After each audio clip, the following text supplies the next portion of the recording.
Did you know that Indomie, the instant noodle that you probably have in your kitchen right now, is so popular that it inspired a pair of Nike Air Jordan 1s? That's right, this noodle brand's colors and logo have shown up everywhere, from sneaker designs to animated series in Africa.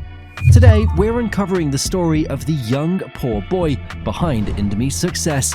In fact, he started with almost nothing, but he saw an opportunity to build something incredible, creating a brand that now produces 19 billion packs a year, feeding people around the world. Sudono Salim's journey is packed with twists and has changed the way millions eat daily.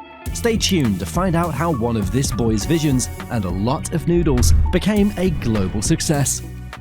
Salim wasn't born into wealth or privilege. Born in 1916 in Fujian, China, Salim's early life was a grind. Most of his days are spent working under the blazing sun on a small family farm with barely enough to eat. For young Salim, survival was the only game, and trust me, it was no easy win.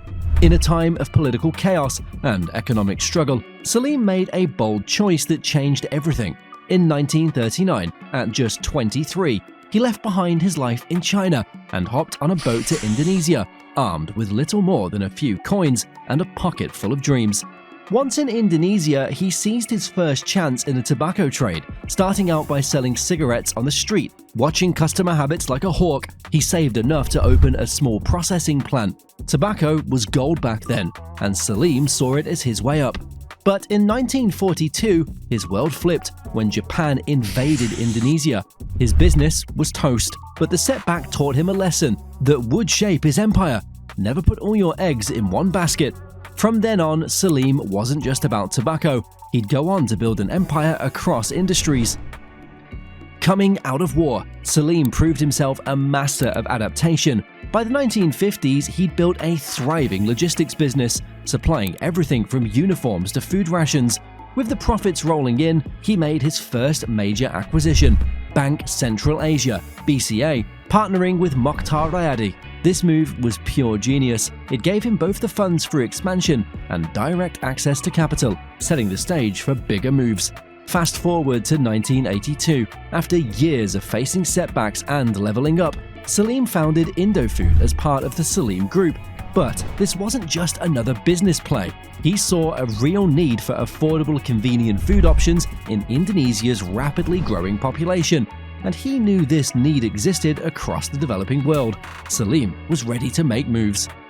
Let's rewind briefly though to 1972, when IndoFood launched its very first flavor of Indomie, chicken-flavored noodles. The timing couldn't have been better. Indonesia's urban workforce was booming, and people needed quick, affordable meals. Salim wasn't just selling noodles, he was selling convenience and value in a fast-changing society. But 1982 brought the real game changer, Mie Goreng. This wasn't just another product, it was a revolution in the noodle world. Mie Goreng introduced the world's first dry instant noodle, perfectly capturing the taste of traditional Indonesian fried noodles with a seasoning mix full of local flavors. It was like Salim took a piece of Indonesia and packed it into a 3x3-inch packet of noodles.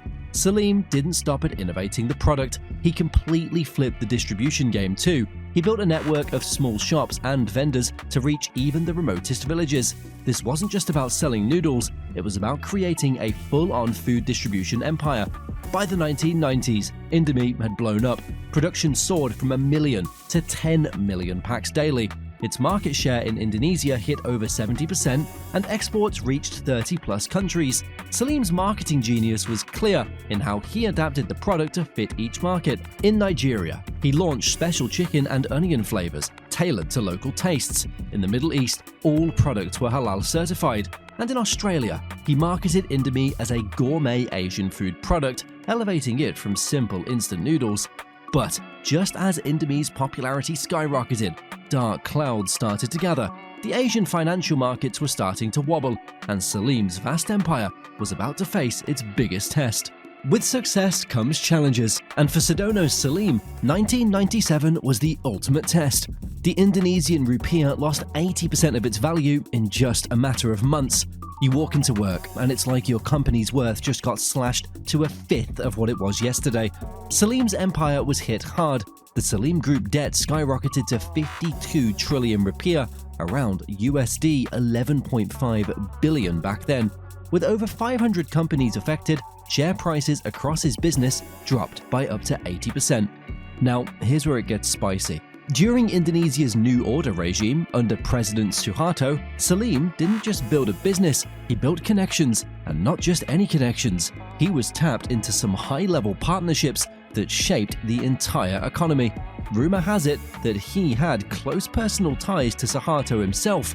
His company, Bogasari, held monopoly rights for flour milling. He had exclusive import licenses for critical raw materials, and his bank, Central Asia, became Indonesia's largest private bank.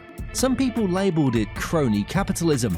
They weren't entirely wrong either, because Salim's companies had serious perks: preferential government contracts, special import and export licenses, favorable loan terms from state banks, and protection from foreign competition. But then, the tables turned. When the crisis hit, Suharto fell from power in 1998, and those same connections that once boosted his empire now made it a target. Salim's businesses became symbols of the old regime's corruption. Bank Central Asia faced a massive rush of withdrawals, about $8 billion in just 3 days. To keep the empire afloat, Salim had to make some seriously tough calls.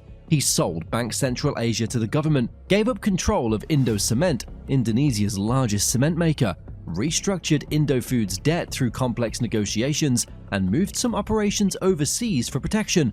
And here's the plot twist. By 2006, Salim had not just survived, he was thriving. Through careful restructuring and doubling down on core businesses like IndoFood, he managed to clear the $52 trillion Rupiah debt, rebuild his entire net worth to $51.1 billion, keep IndoFood as the world's largest instant noodle producer, and even expand into new markets, while everyone else was backing down.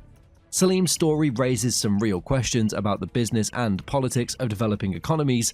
Can companies succeed without those high-level connections? Is there a way to balance growth with ethical business practices?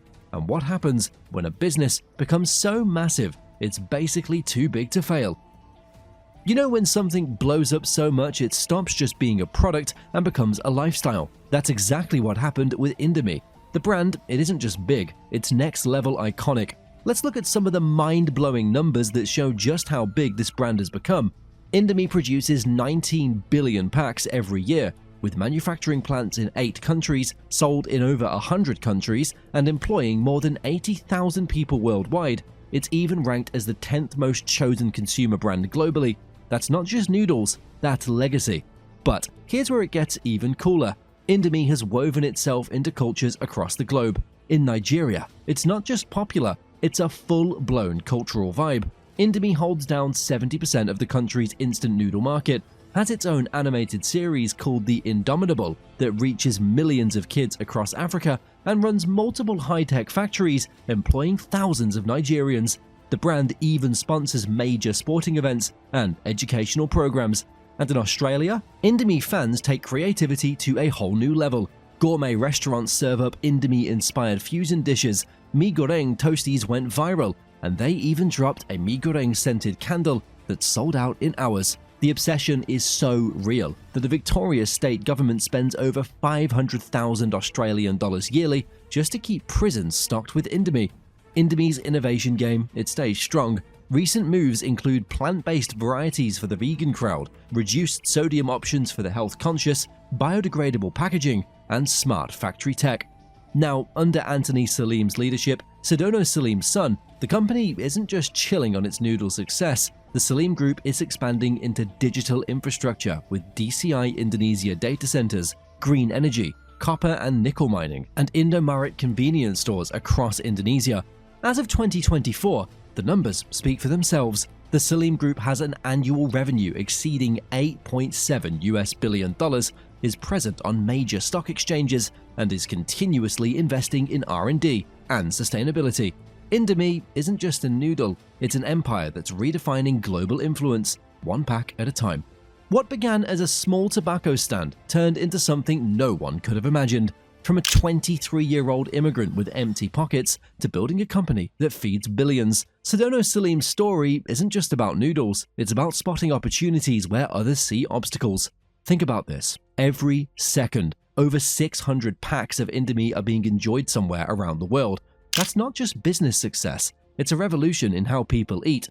Today, Indomie brings joy to so many lives, from busy students grabbing a quick bite to families sharing a meal, and even chefs turning it into gourmet creations in high-end restaurants. These simple noodles have woven themselves into cultures and traditions globally.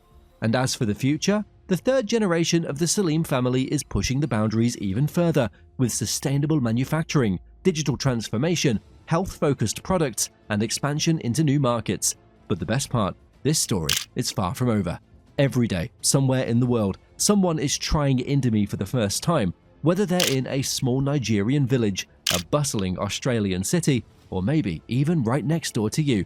Each bowl carries a piece of an incredible journey that started in Indonesia. From a humble dream to feed millions to a global phenomenon that shapes cultures, that's the power of thinking big, adapting, and never giving up. How has Indomie impacted your life? Share your stories or favorite Indomie creations in the comments, and don't forget to subscribe. We have more captivating stories coming your way. Stories of visionaries like Sudono Salim who transformed their dreams into global legacies. Join us for more inspiring journeys in business, innovation, and culture. So, what can we learn from Sudono Salim's story? Sometimes the biggest changes come from the simplest ideas. Sudono's journey proves that with grit, vision, and a bit of luck, you can take a simple pack of noodles and create a global legacy.